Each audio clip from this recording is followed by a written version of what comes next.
Present ఉన్న జనరేషన్లో ఖచ్చితంగా అంటే స్ట్రెస్ లేకుండా ఎవరు లేరనే చెప్పుకోవచ్చు. అండ్ అసలు స్లీప్లెస్గా ఉండడం, ఓవర్ స్ట్రెస్ అయిపోవడం. సో దీని నుంచి బయటపడి హెల్తీగా ఉండాలి, నిజంగా లైఫ్ స్టైల్ మెయింటైన్ చేసుకోవాలంటే ఎలా మరి?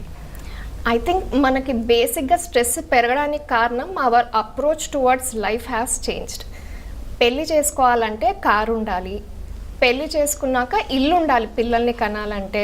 సో వీటన్నిటికంటే ముందు కనీసం 4-5 వెకేషన్ల కన్నా వెళ్ళి 4-5 కంట్రీలన్నా చూసి రావాలి. సో మనకి ఇంపార్టెన్స్ లైఫ్లో ప్రయారిటీస్ అనేవి చేంజ్ అవుతున్నాయి. మనం ఇప్పుడు చాలా మందిలో ఆటిజం అనేది వింటున్నాం. సో ఆటిజంకి one of the most common and వాళ్ళు ఇప్పటివరకు రీసెర్చ్లో ఆటిజం కాజ్ చేసే కారణం అని కనుగొన్నది ఏజ్ మటుకే. Advanced maternal age, advanced paternal age, ఈ రెండిటి వల్ల ఆటిజం వచ్చే రిస్క్ ఉందన్నది ఒక్కటే ఇంతవరకు మనకి స్టడీస్ ద్వారా తెలిసింది. మరి మనం వెకేషన్లు వేసుకుంటూ ఇన్ని ప్లాన్లు వేసుకొని లాస్ట్కి వచ్చాకనే మేము ప్రెగ్నెన్సీ ప్లాన్ చేస్తామంటే, so I think our approach towards life has to change. అది మారినప్పుడే స్ట్రెస్ అనేది తగ్గుతుంది. ఎంత కావాలి, ఎంత అవసరం. సో మన స్ట్రెస్ అనేది మన చేతుల్లోనే ఉంటుంది. మనం ఎంత తీసుకోవాలనుకుంటే అంత తీసుకోవచ్చు. ఓకే. సో ఇప్పటికీ కూడా అంటే ప్రెగ్నెన్సీ ప్లానింగ్కి ఏజ్ కరెక్ట్ అంటే అది ఎవరు డిసైడ్ చేసుకోలేకపోతున్నారు. ప్రజెంట్ ఉన్న అంటే ఈ స్ట్రెస్ఫుల్ లైఫ్ స్టైల్కి కానీ మీరు అన్నట్టు చాలా రకాల ఆలోచనలు, ఇల్లు కట్టుకోవాలి, వెకేషన్స్కి వెళ్ళాలి, లైఫ్ ఎంజాయ్ చేయాలి కదా, మాకు మేము ఇంపార్టెంటే కదా అని చాలామందికి ఆలోచనలు ఉంటాయి. అసలు ఏ టైంలో ప్లాన్ చేసుకుంటే better? As early as possible.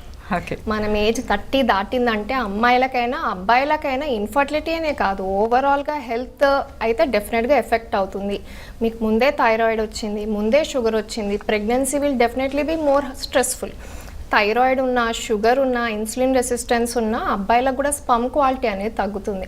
చెప్పడానికి మేము వీళ్ళు చాలా కన్జర్వేటివ్, ఓల్డ్ ఫ్యాషన్ అనుకోవచ్చు, కానీ మేము చూస్తుంటాం డైలీ ఎంతమంది ఎంతగానం స్ట్రగుల్ అవుతున్నారు అని. లేదు, అస్సలు లేదు. We're very career oriented. అంటే మీరు ఎర్లీ ఏజ్లో ఉన్నప్పుడే ఎగ్ ఫ్రీజింగ్, స్పర్మ్ ఫ్రీజింగ్ పెట్టుకొని కూర్చోండి. Once you are done with everything అప్పుడు ప్రెగ్నెన్సీ ప్లాన్ చేసుకోండి. ఓకే. అంటే ఏజ్ ప్రభావం ఎలా ఉంటుంది మ్యామ్ ఫర్టిలిటీ పైన, మేల్ ఫర్టిలిటీ పైన? సో ఏజ్ పెరుగుతుంది, 40 దాటుతుంది అంటే కౌంట్ బాగున్నా కూడా స్పర్మ్ క్వాలిటీ అనేది తగ్గుతుంది. సో మిస్క్యారేజ్ రిస్క్ పెరుగుతుంది. సో ఇది చూడడానికి మనం డిఎఫ్ఐ అనేది టెస్ట్ చేసుకోవచ్చు, డిఎన్ఏ ఫ్రాగ్మెంటేషన్ ఇండెక్స్. ఉన్న స్పర్మ్ ఎంత క్వాలిటీ ఉంది అంటే అది ఎగ్ని ఫర్టిలైజ్ చేసే కెపాసిటీ దానికి ఎంత ఉంది, హెల్దీ ఎంబ్రియో ఇచ్చే ఛాన్స్ దానికి ఎంత ఉంది అనేది మనం ఆ టెస్ట్ ద్వారా తెలుసుకోవచ్చు. సో హై ఏజ్ ఎక్కువ ఉన్న వాళ్ళకి we usually prefer to do a DFI. ఈ టెస్ట్ చేసినప్పుడు ఒకవేళ డిఎఫ్ఐ ఎక్కువగా ఉంది అని తెలిస్తే వాళ్ళకి మనం ఐవీఎఫ్కి వెళ్తున్నప్పుడు కూడా we would require different procedures.